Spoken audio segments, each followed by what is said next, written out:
asking that question to the plant manager. He said, where is the factory? He was serious. He couldn't see it there. So there's a phrase that we use all the time, at least the senseis would use it. My sensei would tell me, Joe Shimada, he'd tell me this. He'd say, Steve-san, he said, these always lie. These never lie. You go and see. Trust but verify. What they're telling you is probably not exactly the case. Go and see for yourself. So this is exactly what Koji was probably doing, but he had his, still had his coat on, he had a hard side briefcase. As soon as he said, where's factory, he kind of embarrassed the guy. He took off straight down the main aisle, all the way past all those row after row and rack after rack of inventory, and he makes it all the way around the backside. It was almost as if he did not think he's in a factory. So he's kind of looking, he finally sees the rubber molding machines. You can see him almost nodding with his head, and then he kind of relaxed. Like, okay, I actually am in a factory because these are machines. And he kind of stopped. The plant manager said one of the dumbest things I've ever heard. Koji's looking up at this big rack full of inventory, and the plant manager says, I see, Koji, you're admiring my well-labeled inventory. He says, I want you to know that I 5S'd all my inventory. Remember, the first S is sort and scrap. You're supposed to get rid of what inventory is. What you don't label it, you're supposed to reduce it.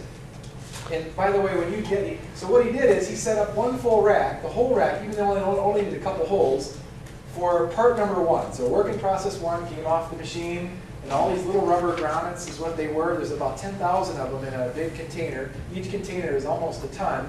There's 3 of these in every shelf, and they're 4 shelves wide. There's 12 spots for part number 1. You probably only need 1. There's 12, and they're all full. Part number 2, he said, is over here, and this Koji's just looking up and down at this thing and kind of marveling at this rack full of inventory. And the plant manager is walking away, and this is part number 3, and this is part number 4. And he comes back, Koji's, don't you want to see my 5S inventory? He's shaking his head, no. And he asked the question, he said, all part number 1 here? The plant manager said, yes, that's what I said. All part number 1, they're all here in this well-labeled rack. He asked again. I said, Coach said, all part number 1 here? He said, yes, that's all part number 1 is here. And then Koji said, must cut inventory in half. My manager thought for a while. Said, yes, okay, that's a good idea. It must not have been what he wanted, because he kind of frowned. And he repeated himself again. He said, must cut inventory in half. The plant manager said, I heard you the first time.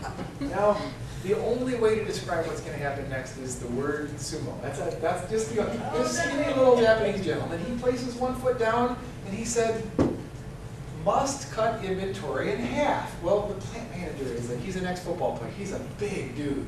And this guy's already embarrassed him once. He's not going to put up with this square. He does the same thing right back. He says, I heard you the first time. Koji smiles real big. It's very clear that it's going his way at this point, and he does it even more. Must cut inventory in half. He says, I heard you the first time. And the little guy goes crazy. Must cut inventory in half, must cut inventory in half. Okay, I'll write it down. And as the plant manager pretended to be writing this down, which is how your boss blows you off, by the way, too. As he pretended to be doing this, Koji slams down his hard-sided briefcase. He pulls out a Sawzall, an electric reciprocating saw, which cuts metal. He plugs it in to that column, which is why he chose that column, I'm sure. This is the old days before batteries. He reaches up as high as he can, and he starts cutting down a fully loaded rack full of pallets of tons of rubber. Like this, And the plant manager doesn't know what to do. The plant manager's going like this. Do I call security? And I start backing up. I'm going, this is called Kaizen. That's cutting too. He's going to die. This is fun. Backing up. So I thought, this is crazy. And then I watched the plant manager starts to grab Koji. He's growling. He's growling. He's cutting harder. And pretty soon the plant manager calls for the material handler. And he points up there and he waves his arms. And finally, Koji backs up a little bit. But he's still revving that engine. It's a Sawzall, a big recipient. It's a huge thing, big blade on there and cuts through metal like butter. And the plant manager waves his arms, and the fork truck driver, he shakes his head, and he pulls all 3 of the pallets off the top rack. He pulls all 3 off the second rack.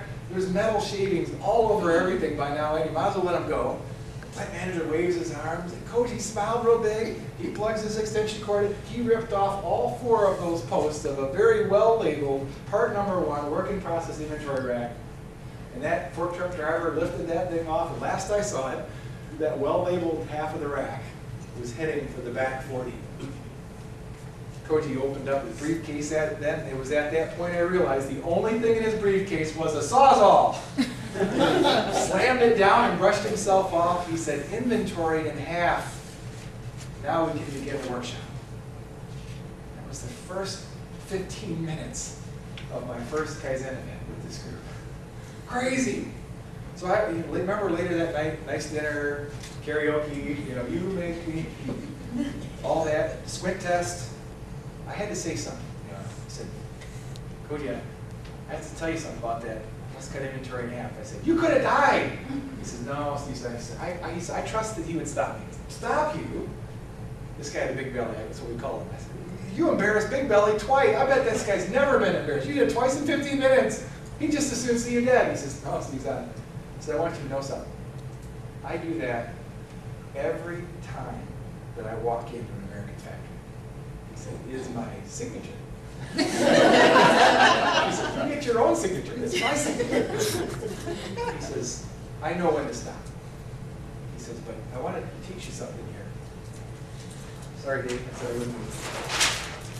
He said, do you want to be a TPS facilitator? I said, yes. But with everything I got, this is the only thing I had from about 1990 on. This is it. This is the thing that drove me passionate. He said, do you really want to be TPS facilitator? I said, yes. He said, then you must be crazy. And he was using it 2 ways. You have to be a little crazy to want to be a change agent. You know what I mean by this? Go fix doctors. Okay. Yeah. Go fix the U.S. government. Oh, I can do that. You got to be a little crazy to kind of want this, because most people, behavior-wise, don't want to change. The change is always someone else. You see what I'm saying? So it's a tough job. But what he was really saying is, not unsafe, but he said, you have to lead people. He says, I'm not sure what happens in a Kaizen event, he called it, in a workshop, Kaizen workshop. He said, everybody gets glue in seat.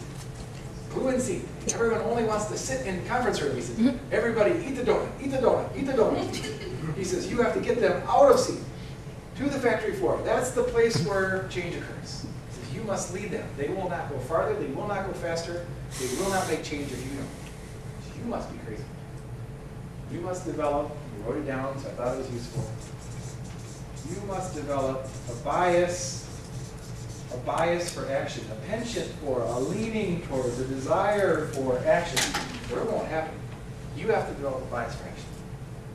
So wait till you hear what he did next. You're not going to believe it. Next. All right. This thing keeps dying.